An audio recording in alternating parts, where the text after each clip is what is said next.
Welcome along to this week's episode of our little sustainable farm Broadspear.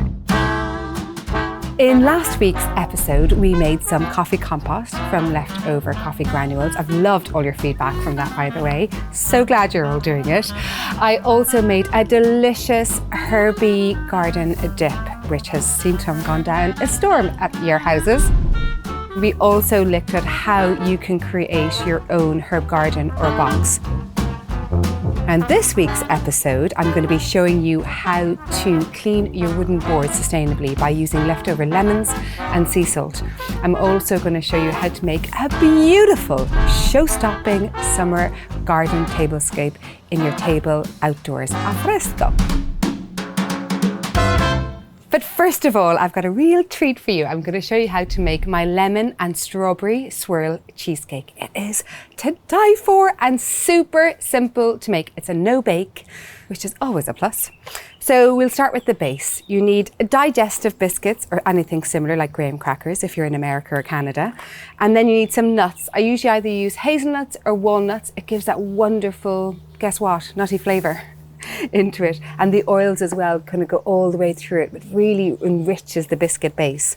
And then some butter. So you melt your butter, you pop your digestive biscuits and the nuts into a blender, and then you pour the melted butter in, and it all comes together looking like this, which is quite a little bit sticky. So when you press it, it will be firm.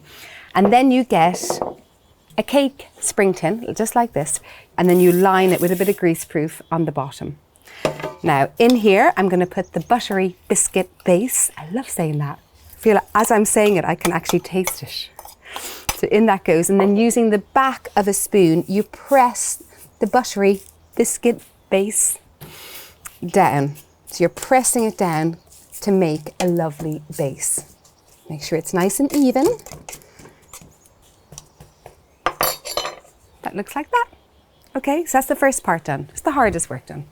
Pop that to the side. If I was inside my kitchen and not outside, I'd pop it into the fridge while I was doing the rest of it. Okay, so here I have some whipped cream. It's double cream that I've whipped up, and I've also added my castor sugar into this. The full recipe is just below, so don't worry about writing down all the ingredients. So you pop this into a bowl, and then you can slowly add in the cream cheese. Now this is just full fat cream cheese. Use low fat if you want to. And that goes in on top as well. We don't want to overwork the mixture because we want it to set. So you don't want it to get too runny. So just watch that if you're putting it into any kind of mixer.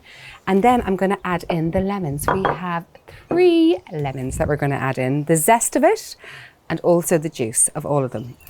Let's start with the zest. Remember when you're zesting, don't zest into the white pith of the lemon because it'll be a bit too bitter. You want to just get the first rind of the lemon where you get all the flavour. My lemons are zested. I'm going to take a break from lemoning for a second. I'm going to get my strawberry puree on, which is so simple. It's just fresh strawberries chopped up, and some castor sugar that I'm going to pour over it. And what you want to do is just soften down the strawberries over medium heat, and it'll just take a couple of minutes. Now, while they are cooking down a bit, I am going to juice my lemons. This is definitely the most requested dessert that I get at home.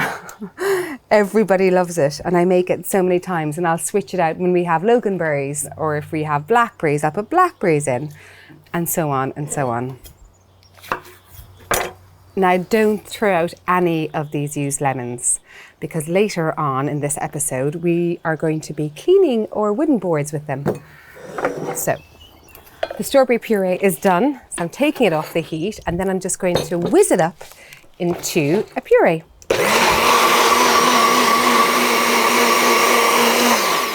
And that is it. Now what you do need to do is pop this into a fridge and let it cool completely until it comes out like this. And when it cools, it gets a little bit thicker. But look at the colour of that. Isn't that beautiful? Okay, so back to the main event, the lemon creamy topping. So I've got my whipped cream with the caster sugar. I've got my cream cheese. I've got my lemon zest and my lemon juice in here. And then I'm just going to fold it all together. Now, so keep folding it until it's completely mixed around, but you don't want it to get kind of runny. You want it to keep its thickness from the whipped cream and the cream cheese. I can't resist a little taste. Oh my God, that is so good. Honestly, when you're making it, you have to stop and just taste it like that. It's so ridiculously good. I mean, that would be beautiful on its own, just served with a little bit of amaretti crumbled on top. So here's my base. I'm putting in the lemon part of the cheesecake. And don't worry, I haven't forgotten about the strawberry swirl. And then just smooth it out evenly. Now we've got the chilled strawberry puree. And this wants to go in all around. Now this needs to go into the fridge to set for about 2 hours. And it comes out looking like this. How gorgeous is it? Ah, I love it, I love it. Okay, so I've got lots of little frais de bois, which are the alpine strawberries. So I'm gonna pop a few of those here and a few strawberries just to decorate it up. Whenever I'm doing a cake, I just like to do a third of it, you know, with fruit at the side. I'm just gonna pick some of those lovely alpine strawberry flowers and pop those in. A little bit of green. Now I'm going to put another little swirl of the strawberry puree over it. And that is it. How gorgeous is this? It's my lemon and strawberry swirl cheesecake.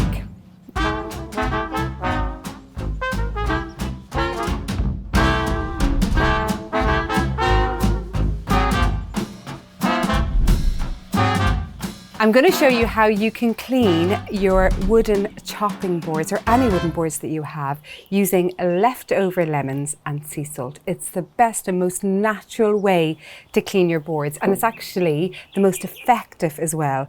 It'll completely disinfect them and it'll get into the pores of the actual wood. It'll get rid of stains, and it'll also get rid of so many smells of garlic and onion and all different things that you've been using on your board. I usually do it as a rule once a month, and it really, really works. So this is what you do. You get your sea salt and you sprinkle it all over the board like that. And then you get your used lemons, squeeze out any excess, and you basically use them as scrubbers.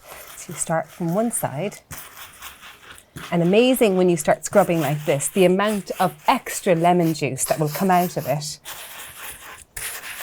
that you didn't even know that was left inside there because you're putting so much force on it.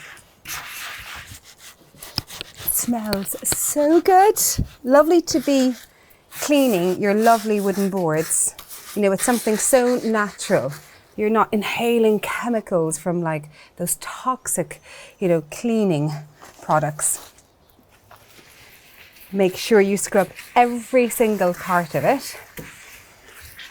And then you can just leave it for anything up to half an hour. But if you only have 10 minutes, 10 minutes is absolutely fine as well. So we're going to leave this and let it, the lemon and salt do its work. And then we're going to come back to it, rinse it off, and then check it out.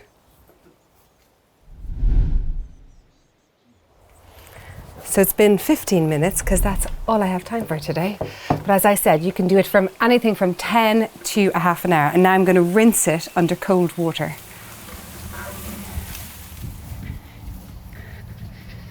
So I'm going to give it a rinse under cold water, just to make sure I get all the extra salt off and any of that grime.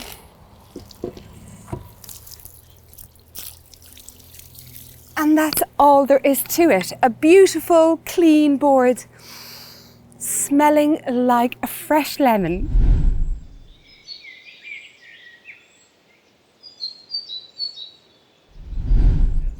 We live in this pergola during the warmer months, and actually also during the winter too. We just warm it up with the fire going here and lots of cozy blankets. When I was designing the walled garden and how I wanted it all laid out, I wanted to be able to enjoy it as much as I could. So I designed this living space that is covered. And then a friend of mine, Nikki Tibbles, who is a florist, a fabulous florist, she helped me get these mature wisteria. And that was always my dream, that when you're sitting here, you'd be covered with green and then you just get dappled light through it. And just a few weeks ago, and I'm so sorry you missed it, all of the wisteria flowers were in bloom. And so we had bunches of soft pinks and lilacs and creams just hanging down. It was absolute heaven, but it's still heaven. I absolutely love being out here amongst all my vegetables and fruit and herbs. I also have a huge passion for tablescaping, which I think a lot of you know already. I've done quite a few on my Instagram and on television, etc. Today, I wanted to show you how I do my edible tablescape. It's all about the smells and the food and everything on the table. So the first thing when you're laying a table is to think about the textures. It's so important to have a mix of soft, if you've got some hard glass as well on the table. I love a tablecloth, and this is absolutely beautiful. This is a really strong linen, and it's got a lovely lemon stripe throughout it. I do sell these in my shop. They are made especially for me, and they're hand woven in Morocco, and I absolutely adore them. But I think that anything for something in the middle of the summer, think of soft colours, think of blush pink, think of minty greens. Don't go for stark white because that's very hard on the eyes. And then the texture of a tablecloth makes everything warm. And then talking of warmth, you know, we start out the evening and it's gorgeous and sunny, but by the time it comes to 9 o'clock or even earlier, you know, as the summer goes on, it gets chilly. So think about your guests and think of their comfort and how much you want them to stick around. And we like our guests to stick around a lot, to have a little sing-song. So make sure you put blankets, or you can put shawls or whatever, just a couple around on the backs of the tables. There's so many different ways that you can do napkins, but at the moment, I really love the very kind of soft throne look. So you put your finger right in the middle of the napkin like this, toss it out like this, and then just slowly lay it down so it comes out like this. As it's an edible table that I'm doing, I love putting fruit or radishes or anything that somebody can eat after dinner or before dinner on their table as place settings. You can actually put in, you know, little place names in here too if you want to make it a little bit more formal. And all you do for that is make a little slit in your orange or your fig or whatever, and then write a little card with somebody's name on it and pop it into the orange or the fig or whatever fruit that you've got going on there. And then these are beautiful purple peas that are growing in the garden. So I've placed one on the top of everybody's plate so that they can nibble along those too. This is a lettuce that I've just picked. I think it looks so beautiful in the middle of the table. I love the greens. I love that somebody can pick off a leaf if they want to eat it. And sometimes I do much bigger ones and I'll put a dressing at the side of it and everybody will have that salad for their supper too, which is a really lovely idea. And then onto the flowers. With flowers, I'm quite particular about them. A lot of you will probably know about this already, but I like stems. I don't like lots of big chunks of flowers in the middle of the table because I feel that it blocks the next person beside me or the person opposite me. I love stems. I love being able to really appreciate one flower or herb like I've done here in one little glass. I've gone for all herbs and vegetables down the centre instead of flowers, but they're still flowers, they're just coming off vegetables instead. These are pea shoots and you can eat them and they smell really, really lovely, and you get them from growing peas. This is the flower from sage. Isn't it so beautiful? And the smell is amazing. So especially as the evening falls and it gets a bit chillier, the sense of all of these come really, really strong. This is fennel. It's got a lovely flower here that hasn't opened up yet, but when it does open up, it's beautiful and yellow. And again, it's just soft and it trickles through everything. All of the bottles that I use are just bottles that I collect. This was an old olive oil bottle. This one here I think was for vinegar. So any glasses that you ever get, make sure that you keep them. This was a milk bottle that was at a hotel that I was at, and I thought it was so cute that I took it home, and now it's one of my vases. I absolutely love it. I love making colour with candles, and these are really special candles. I sell these in my shop as well. They're made in England, and they're beeswax candles, and they are soaked in their colour. They also burn much longer than regular candles because they are beeswax. And also don't forget around the table. So there's one thing about eating on the table, but of course the eye is cast everywhere.